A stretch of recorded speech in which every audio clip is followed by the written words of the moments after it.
sarjana Turki berpendapat kita umat Islam boleh ucap RIP, Rest in Peace. Semoga kamu tenang bila ada orang kafir yang meninggal dunia, yang mati. Mohon pencerahan Pak Ustaz tentang pendapat tersebut.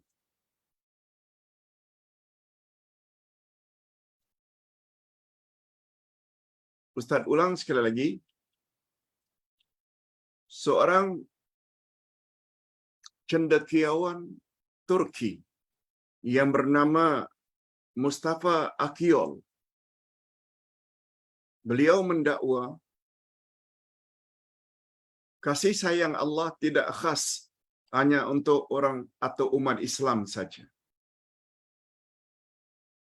Kasih sayang Allah juga Allah akan bagi kepada non-Muslim.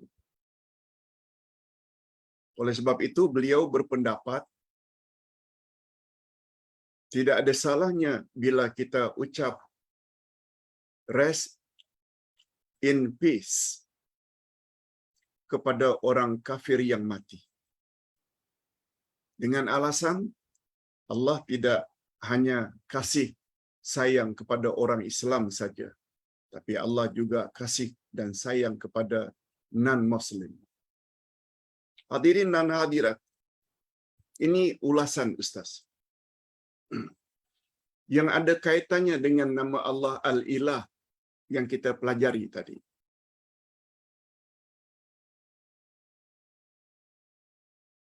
Beliau menyandarkan pandangan beliau berdasarkan ayat yang ke-62 dari surat Al-Baqarah.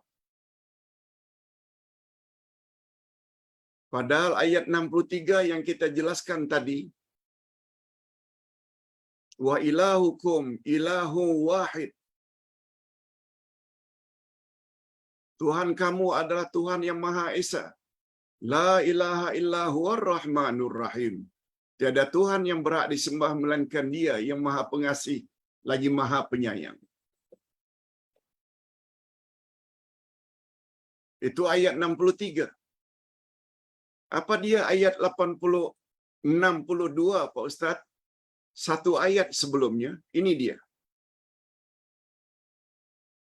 A'udzubillahi minasyaitonir rajim. Innal ladzina amanu wal ladzina hadu wan nasara was-sabiin man amana billahi wal yawmil akhir wa amila salihan falahum ajruhum 'inda rabbihim wala khaufun 'alaihim wala hum yahzanun.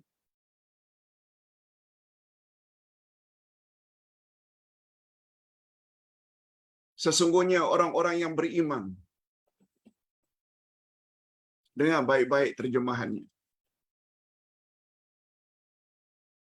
Ayat 62 dari surat Al-Baqarah. Sesungguhnya orang-orang yang beriman, orang-orang Yahudi, orang Nasrani, dan orang-orang Sabi'in. Siapa saja di antara mereka yang benar-benar beriman kepada Allah dan hari kemudian dan beramal saleh, mereka akan menerima pahala dari Tuhan mereka. Tidak ada kekhawatiran kepada mereka dan tidak pula mereka bersedih hati. Berdasarkan ayat ini, kata Mustafa Akyol, cendekiawan Turki, semua amal orang-orang kafir diterima oleh Allah. Sama ada dia Yahudi, Nasrani, Sabi'in. Semua kita tahu, Yahudi, orang yang percaya kepada Nabi Musa. Nasrani, orang yang percaya kepada Nabi Isa. Sabi'in, ini ada yang mengatakan dia adalah salah satu mazhab dalam agama Nasrani, ada yang mengatakan mereka yang menyembah malaikat, ada yang mengatakan mereka menyembah bintang. Itu Sabi'in. Mustafa Akyol berpendapat, kan Allah ada sebut, Allah akan beri ganjaran setiap amal saleh mereka. Hadirin dan hadirat, bagi pandangan Ustaz itu tafsiran yang salah.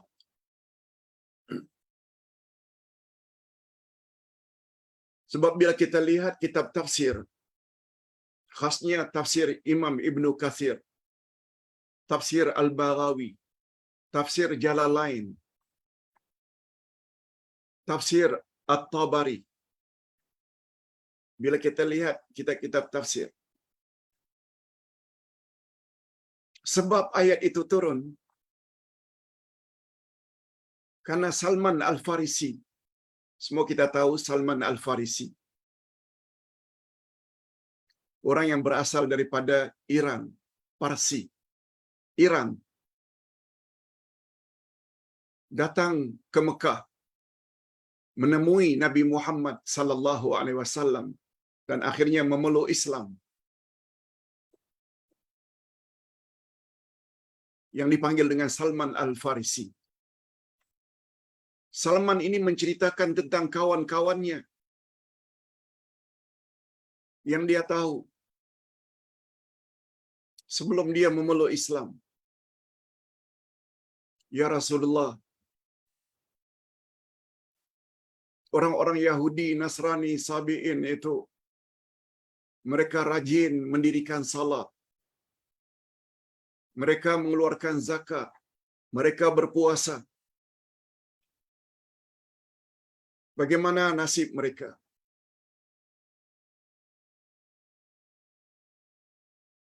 Nabi sallallahu alaihi wasallam menjawab singkat, hum finnar. Tempat mereka semua dalam neraka. Sempena itulah turun ayat ini. Sempena itulah turun ayat ini. Cuma tafsiran ayat ini begini. Disebut terlebih dahulu orang-orang yang beriman, maknanya beriman pada Nabi Muhammad sallallahu alaihi wasallam.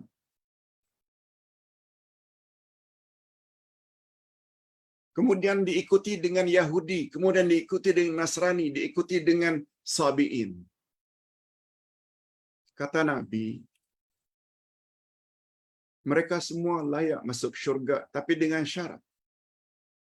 Orang Yahudi di zaman Nabi Musa beriman kepada Musa, beriman pada hari akhirat, menyembah hanya kepada Allah. Yes. Mereka layak masuk syurga. Mereka yang hidup di zaman itu.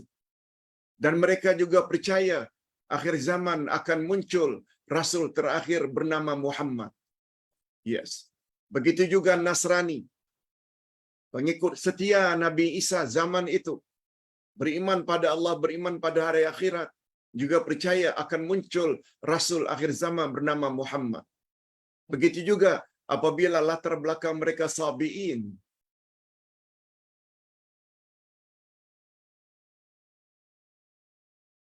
Tetapi mereka yang hidup pada zaman aku, yang semuanya menjadi umat dakwah, menjadi target dan sasaran dakwah ajaran yang aku bawa. Mereka yang sebelumnya beragama Yahudi tetap ingin kekal memeluk agama Yahudi. Aku ditolak. Tak mau terima Islam, ajaran yang aku bawa. Begitu juga Nasrani, ingin mengekalkan ajaran Nasraninya, tak mau memeluk Islam. Mereka tidak layak masuk syurga. Mereka dipanggil dengan orang-orang kafir.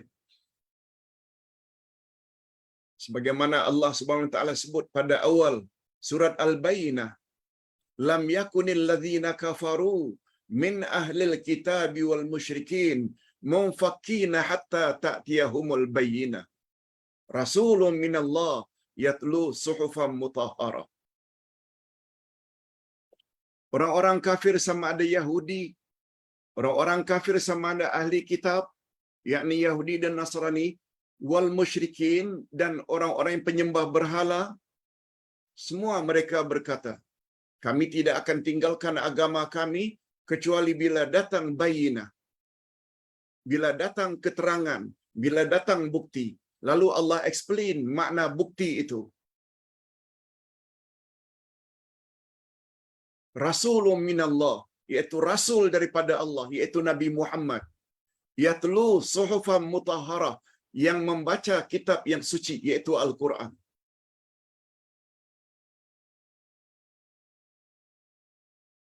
Mereka akan selamat bila mereka ikut Nabi Muhammad dan ikut Al-Quran. Apalagi Nabi Muhammad, apalagi Allah Subhanahu wa taala dah menyebut 3 ayat dalam surat Al-Imran. Ayat 19.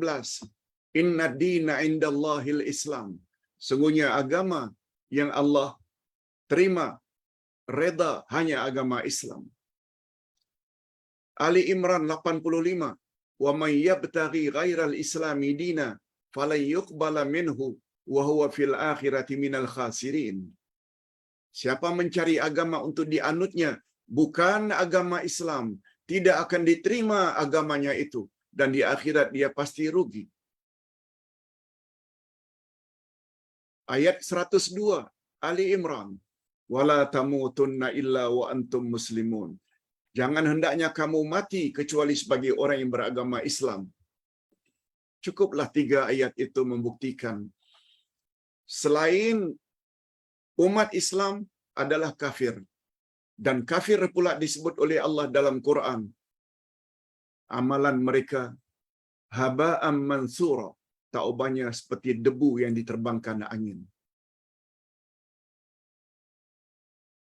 Allah Subhanahu wa taala sungguh banyak menyebut dalam Al-Quran, jangankan orang kafir, orang Islam yang munafik masuk Islam secara luaran tapi dalam hati benci pada Islam, Allah sebut dalam Al-Quran, innal munafiqina fid darkil asfali minan nar. Sesungguhnya orang-orang munafik itu tempatnya dalam kerak neraka. Lalu kita pula doakan, rest in peace. Mudah-mudahan kamu tenang. No. Itu sebabnya Ustaz cenderung pada pendapat Mufti Wilayah Persekutuan terdahulu, iaitu Dr. Zulkifli,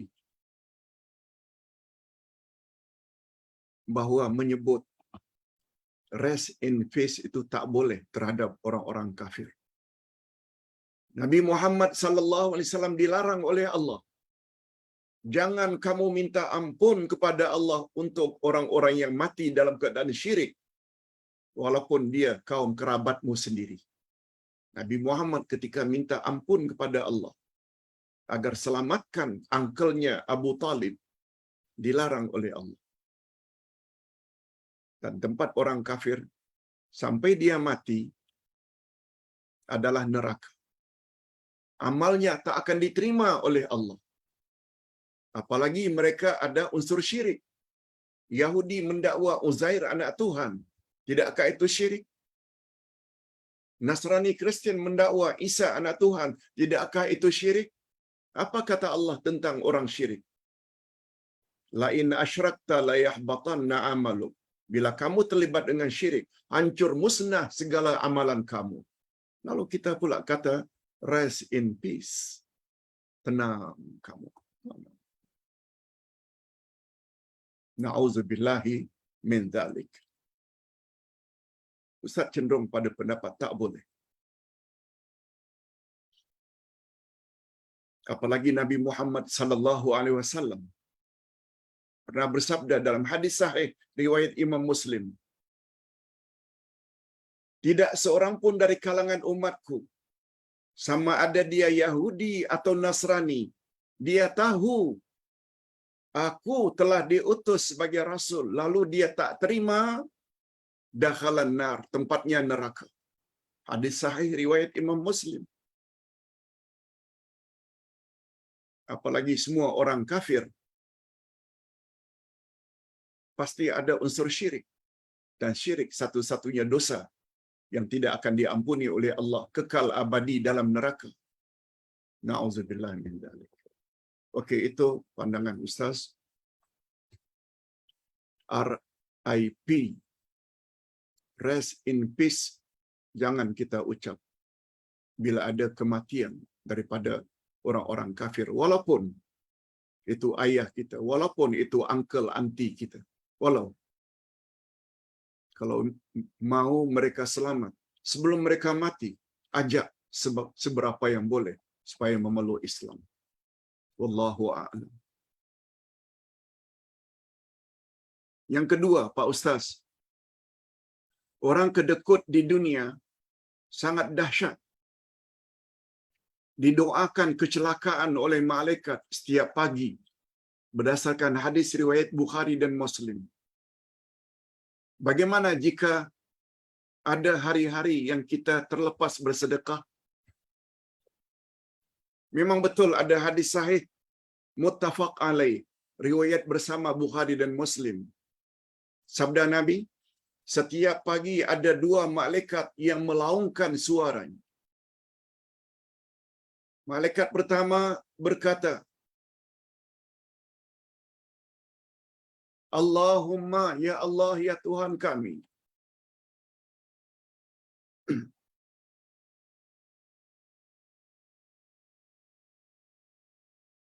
Kau jadikanlah munfikan khalafa, waja'al mumsikan talafa.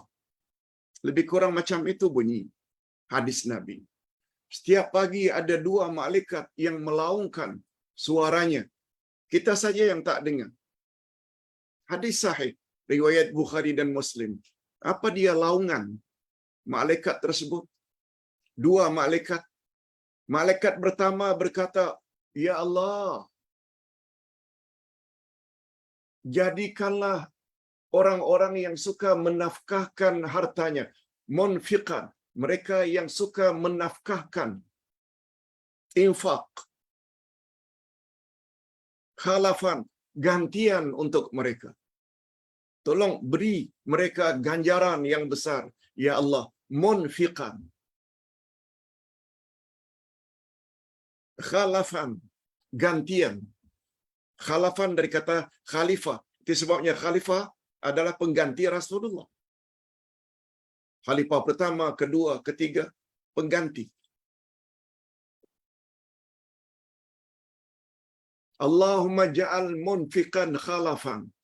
Ya Allah, jadikanlah orang-orang yang suka menginfakkan sesuatu gantian. Kata malaikat yang satu lagi, waja'al mumsikan khalafan. Jadikanlah orang yang kedekut, bakhil, lokek, tangkai jering, talafan, binasakanlah. Binasakanlah orang yang kedekut, binasakanlah mereka. Hadis sahih riwayat Imam Bukhari dan Muslim. Penjelasan Ustaz.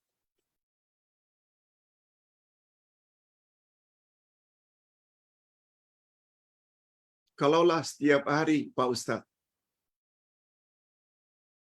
ada suara tersebut, kita memang suka bersedekah, tapi kadang-kadang waktu pagi itu kita tak bersedekah. Apakah kita termasuk ke dalam orang yang akan dikutuk oleh malaikat karena kita tak bersedekah?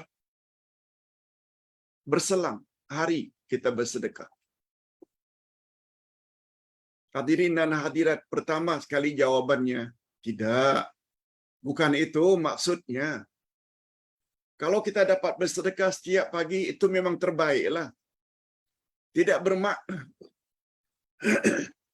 tidak bermakna kita yang bersedekah selang-selang hari, lalu hari yang kita tidak bersedekah kita dilaknat dan dikutuk oleh malaikat. No.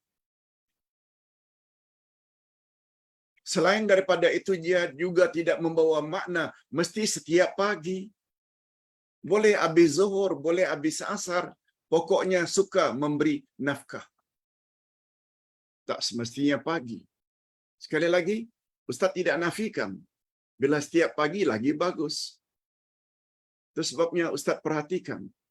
Para jemaah banyak yang membantu pembinaan Mafaza Batam. Pondok pesantren Batam. Setiap pagi Ustaz tengok senarai RM10, RM5, RM20, RM1 pun ada juga. Ustaz lihat, setiap pagi.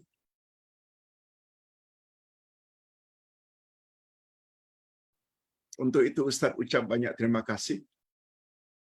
Tapi itu tidak bermakna. Andai kata orang yang beri nafkah seminggu sekali, tapi secara istiqamah,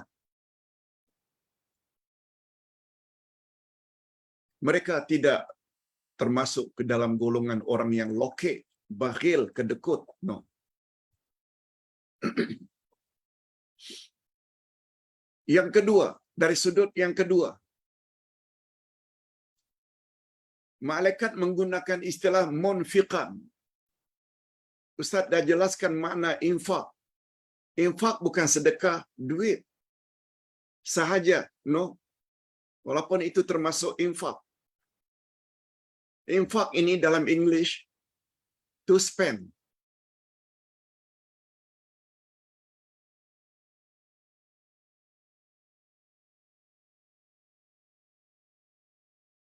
Itu sebabnya dalam satu hadis, satu riwayat disebut, man kana lahu malan falyatasaddaq bimalihi. Siapa yang mempunyai harta, bersedekahlah dengan hartanya.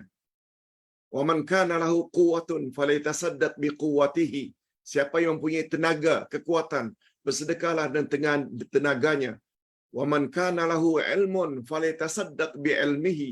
Siapa yang punya ilmu, knowledge, sedekahlah dengan ilmunya. Itu namanya infak. Sedekah itu luas maknanya. Apalagi malaikat tadi gunakan istilah infak. Spend your time. Spend your money. Spend awak punya tenaga, kekuatan. Apa saja yang kita spend untuk mendapat keredaan Allah.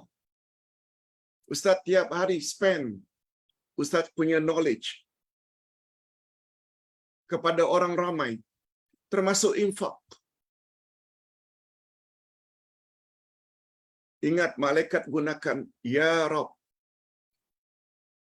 Oh Tuhan, ij'al, jadikanlah munfiqan, orang yang infak. Infak dengan makna yang sangat luas. Infak tenaga, sama ada tenaga physically atau tenaga pemikiran. Infak knowledge, infak you punya time, kurangi tidur karena tahajud, witir, membaca Quran, menulis, semuanya itu infak, spend. Orang tersebut insya-Allah semuanya didoa oleh malaikat supaya Allah beri gantian terhadap orang yang lokek. Lokek bukan hanya dengan harta saja. Ada ilmu tak mau sampaikan. Itu samanya dengan orang lokek. Disebut nama Nabi, lalu tidak disambut dengan selawat dan salam. Nabi pernah bersabda, sebakhil-bakhil umatku ialah apabila namaku disebut, mereka tidak sambut dengan selawat dan salam. Itu juga bakhil. Sebakhil-bakhil manusia, kata Nabi. Nah, orang macam itu tuh akan mendapat kebinasaan. Sebagaimana hadis yang kita baca beberapa hari yang lalu.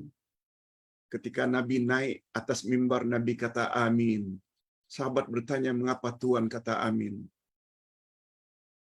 Sebab malaikat berdoa, ta'isa man dzukirta indahu falam yusalli alaik. Sungguh celaka orang-orang yang apabila namamu disebut, mereka tidak sambut dengan selawat dan salam. Luas makna lokek. bukan harta saja. Demikian lebih kurang jawaban Ustaz tentang tidaklah bila suatu pagi kita terlupa memberi sedekah lalu kita dilaknat. Bukan itu maksudnya. Lagipun nafkah tak semestinya setiap pagi. Boleh habis zuhur, boleh habis asar, boleh waktu malam. Bila-bila masa. Hadirin dan hadirat, adapun soalan yang terakhir. Pak Ustaz, saya punya seorang sahabat. Umurnya sudah 72 tahun. Saya sangat sayang pada beliau. Apalagi beliaulah yang mengajak saya supaya ikut kelas Uday. Ini pertanyaan ini datang dari Qatar, jauh. Orang Malaysia yang hidup di Qatar. Saya ada kawan, umurnya 72 tahun. Saya sangat sayang. Dialah yang menganjurkan saya supaya join dengan kelas Ustaz.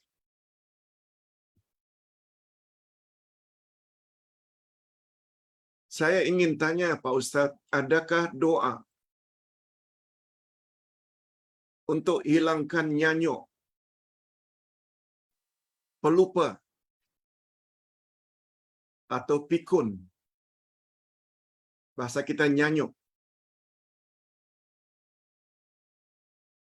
Ada tak doa khusus Pak Ustaz? Hadirin dan hadirat, ada doa yang diajar oleh Nabi sallallahu alaihi wasallam. Apa kata Nabi?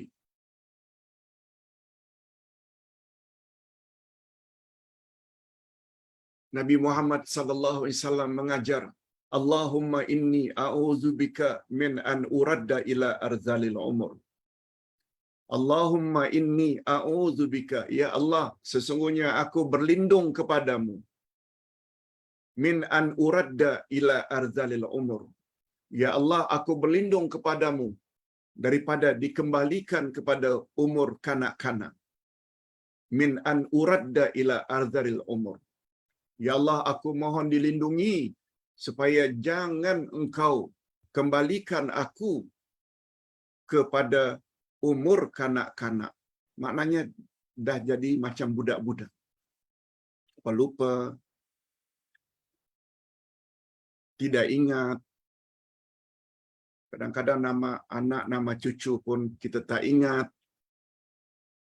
Yang kita sebut dengan nyanyuk. Itu doa yang diajar oleh Nabi sallallahu alaihi wasallam. Ia tertera di dalam kitab yang Ustaz tulis,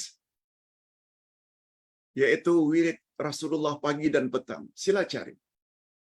Ada doa itu. Allahumma inni a'udzubika min an uradda ila arzalil umur. Kalau kami pula, Allahumma inna na'udzubika min an nuradda ila arzalil umur. Ya Allah, kami mohon dilindungi daripada kami dikembalikan kepada umur kanak-kanak, kepada umur kanak-kanak, iaitu nyanyuk, pikun, pelupa dan lain-lain. Itu satu. Yang kedua, kata para ulama, memberi nasihat. Insya-Allah, orang yang suka membaca Al-Quran setiap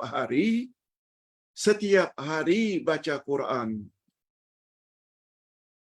dengan izin Allah dia tidak akan ditimpa oleh penyakit nyanyuk, pikun. Insya-Allah. Baca Quran setiap hari. Tak kiralah berapa ayat pun yang kita mampu, tapi tiap hari. Bukan maksud Ustaz bacaan dalam salat ya. Dalam salat memang kita baca, tapi ini maksudnya di luar salat. Sebelum tidur ke, habis subuh ke, baca Quran. Insya-Allah itu adalah dapat menghindarkan kita daripada umur nyanyuk. Sekian dulu, mudah-mudahan ada manfaatnya. Kita akhiri dengan doa.